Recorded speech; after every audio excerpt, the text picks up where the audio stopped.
Salut les abonnés, ça fait super plaisir de vous retrouver.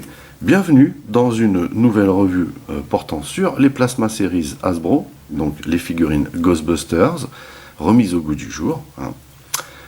Aujourd'hui, nous n'allons pas respecter l'ordre indiqué sur la boîte, c'est-à-dire que nous allons faire... Gozer est censé être le dernier. Nous ferons Dana Barrett en dernier. Voilà. Hein. Comme ça, nous passerons un petit peu plus de temps aussi pour assembler Vince Clorto. Hein. On jette tout de suite un coup d'œil à la boîte blister. Alors, voici donc Gozer. Gozer le destructeur. Pardon. Alors, donc, super représentation de Gozer. Hein. C'est une femme? Oui, ça prend la forme que ça veut. Ici, on a la tête du Cerbère. Ici, on a les éclairs. Bouh, voilà. Donc, Ghostbusters ici avec le logo. Gozer. Voilà, ici. Warning, Hasbro pour les plus de 4 ans. Ok. Donc, au-dessus, on a le petit effet vitrine et le petit crochet pour mettre la mise en rayon.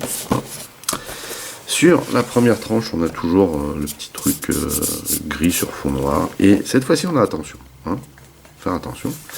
Sur l'autre tranche, eh ben, les tronches, hein, les 4 gaillards qu'on a vus précédemment. J'aime bien ces représentations, je trouve ça classe. En dessous, ben, on a du blabla et des logos. Et au dos, ici, tout le blabla rouge que je ne lirai pas, Hasbro. Donc, on nous indique bien ici que c'est la dernière, enfin le dernier.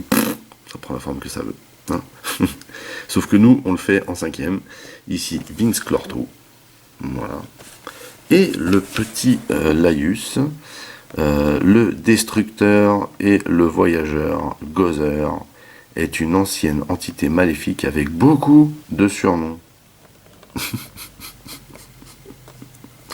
Comme ça, de tête, on peut en trouver pas mal.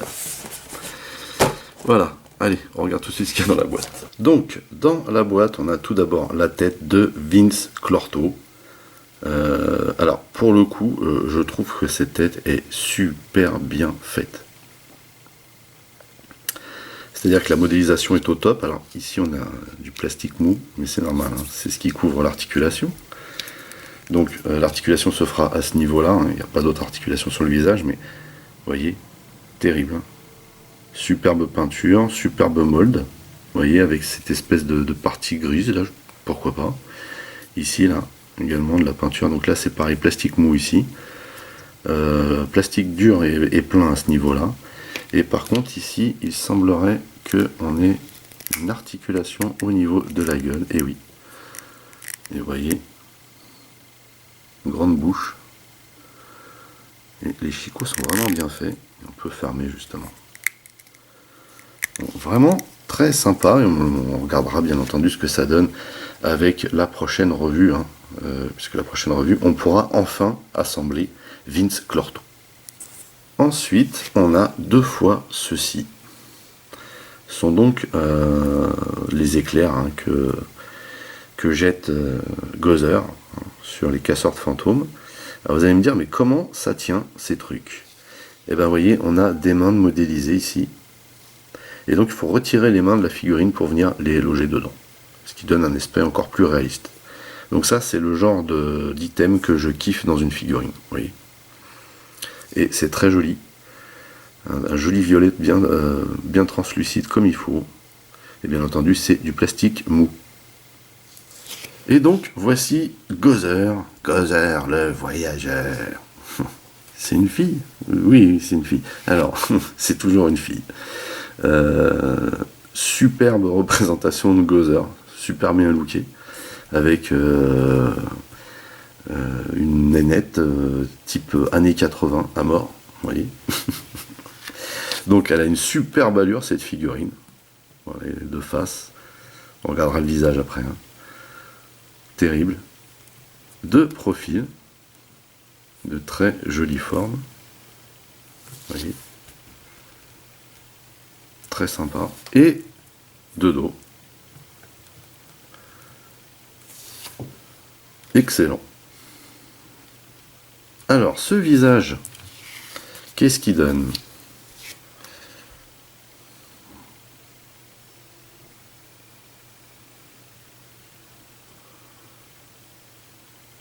Alors il est juste terrible en fait. Vous voyez l'effet dans les yeux là, l'effet rouge, génial.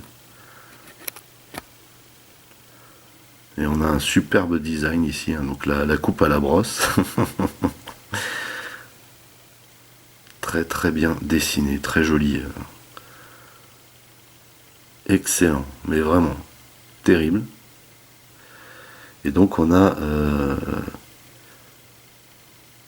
espèce de corps bizarre, vous voyez. Mais très sympa également. Une belle reproduction de ce qu'on voit dans le film, hein, finalement. Très homogène, hein, comme figurine. Ça fait juste trop plaisir.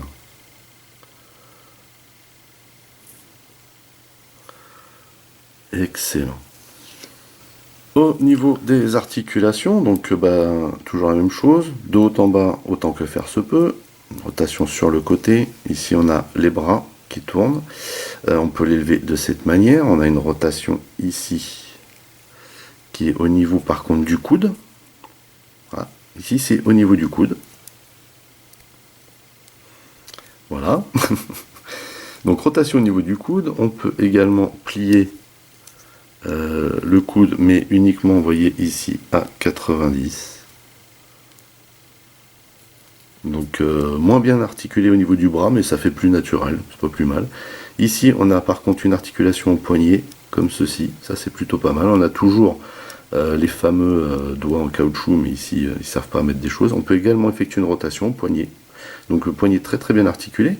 On a ici une articulation, pas au niveau de la taille, mais au niveau du buste. Et on peut par contre, on ne peut pas tourner sur la taille, mais on peut pencher, vous voyez, il y a une articulation exprès ici pour pencher la figurine. Très très sympa. Ensuite, on peut lever la jambe vers l'avant, vers l'arrière beaucoup moins parce qu'on a le molde féminin, vous voyez. On peut lever la jambe comme ceci. Ici, on a une rotation toujours au niveau de la cuisse avec un petit lock ici, mais très léger. Ici, on a par contre un double joint au niveau de la jambe, et ici ça choque moins, hein, vu que c'est un dessin féminin, ça va. Et ici on a bien entendu les pieds. Alors ici c'est un petit peu flippant, comme ça fait vraiment light ici, donc j'irai pas trop tripoter ça. Donc on peut tourner le pied comme ceci, on peut pas l'incliner sur les côtés, et par contre d'avant en arrière c'est un peu flippant. Donc des articulations différentes, hein, par rapport aux figurines précédentes, mais c'est normal, c'est un molde féminin. Voilà, voilà. Alors maintenant, il me tarde de savoir ce qu'elle donne avec ces éclairs. Et pour les installer, on va enlever les mimines. Un bon petit clips. Donc là, le pouce semble être ceci. Hop. Même chose ici.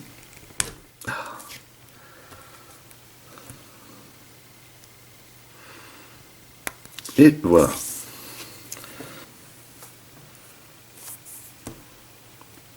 Donc voilà ce que ça donne. Alors franchement je trouve que ça donne super bien, mais par contre en termes de stabilité, on n'est carrément pas au top.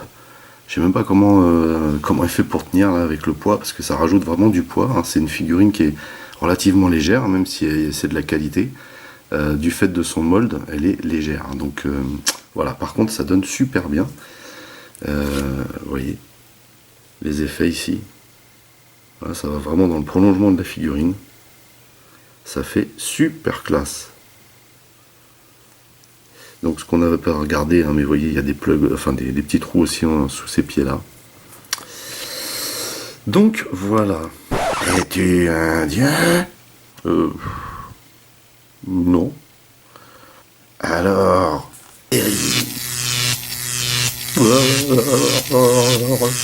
voilà, bah écoutez, je pense qu'on a fait le tour. Je trouve cette figurine personnellement excellente, déjà parce qu'elle ressemble vraiment à ce qu'on voit dans le film, à tout point de vue. J'aime énormément le coup des éclairs, c'est la grande classe. Et puis ce qui est vraiment classe, c'est que bon, bah, c'est un molde féminin, mais tout ce qui découle de cette figurine part du fait que c'est un molde féminin, à commencer par les articulations. Et elles sont stylées, ces articulations sur cette figurine. Sinon, toujours le même reproche au niveau de la stabilité, il n'y a pas de plaque, et ça c'est bien dommage. Voilà, sur ce, N'oubliez pas d'aller rendre visite à mes partenaires, les liens sont dans les descriptifs de la vidéo. Vous pouvez également lâcher des commentaires. Merci de liker, merci de partager. Vous pouvez également checker toutes mes autres revues et playlists. Pour les nouveaux, n'oubliez surtout pas de vous abonner à ma chaîne, c'est très important. En attendant, je vous donne rendez-vous à très très vite pour d'autres revues. Portez-vous bien et à la prochaine. Allez, bye bye.